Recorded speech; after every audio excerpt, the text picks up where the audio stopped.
ដាំចិត្តស្រឡាញ់សាបព្រោះសេចក្តីស្រឡាញ់ដោយមិនប្រាថ្នាការតបស្នងអ្នកនឹងបានចម្រើនដោយសេចក្តីសុខស្ងប់ភាពត្រជាក់ត្រជុំធ្វើល្អហើយបើគេដឹងជាបុណ្យរបស់គេបើគេមិនដឹងយើងបានធ្វើល្អរួចហើយព្រមតាមសមត្ថភាពអ្នកមិនអាចធ្វើអ្វីគ្រប់យ៉ាងដែលអ្នកចង់ធ្វើទេខិតខំប្រឹងប្រែងធ្វើអ្វីដែលអ្នកអាចធ្វើបានហើយត្រូវចេះទទួលស្គាល់ថាខ្ញុំប្រឹងអស់ពីសមត្ថភាពខ្ញុំហើយ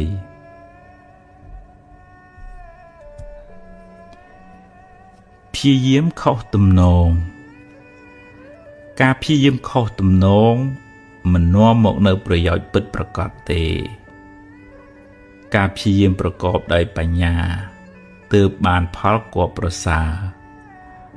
ប្រាជ្ញាទុកដូចជាភ្នែកវិរិយៈការព្យាយាមទុកដូចជាជើងដើរថ្ងៃហេងថ្ងៃសូយថ្ងៃរះថ្ងៃលិចជាដំណើរនៃធម្មជាតិវាមិនល្អមិនអាក្រក់ទេបើចិត្តល្អចិត្តជ្រះថ្លាក៏សន្មត់ថាជាថ្ងៃមង្គលទៅបើចិត្តអ្នកអាក្រក់មួម៉ៅក៏សន្មត់ថាជាថ្ងៃអពមង្គលទៅអាក្រក់ឬល្អអាស្រ័យនៅនឹងចិត្តអ្នក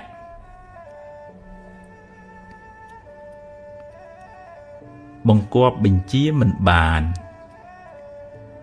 អ្នកមិនអាចបង្គាប់បញ្ជារឿងរ៉ាវខាងក្រៅបានទាំងស្រុងទេបើមានហេតុគ្រប់គ្រាន់រឿងនឹងកើតឡើងគួរហាត់ពុតលត់ដំចិត្តត្រៀមខ្លួនទទួលរឿងទាំងឡាយនោះដោយស្មារតីកំណត់ដឹងថាខ្សែជីវិតមានឡើងមានចុះតាមកម្លាំងកម្មរៀងខ្លួន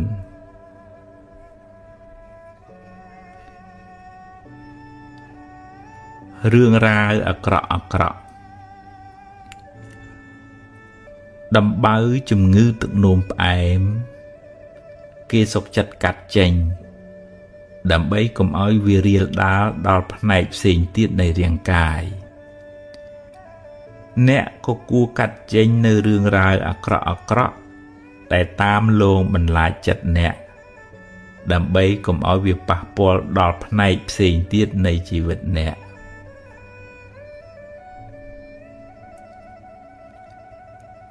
ជួយព្យាបាលវិបត្តិផ្លូវចិត្ត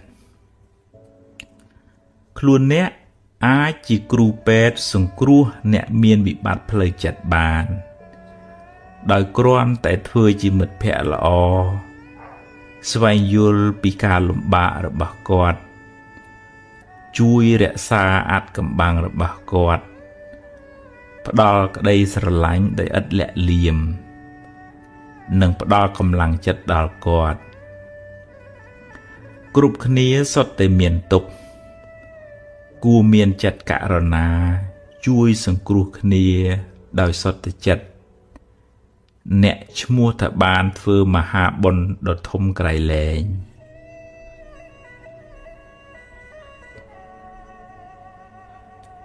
ចំណុចចាប់ផ្ដើមផ្សេងគ្នា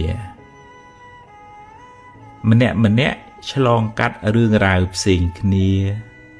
ស្ថានភាពជីវិតក៏ផ្សេងគ្នាដែរចំណុចសំខាន់គឺអ្នកត្រូវបន្តដំណើរទៅមុខដោយប្រើប្រាស់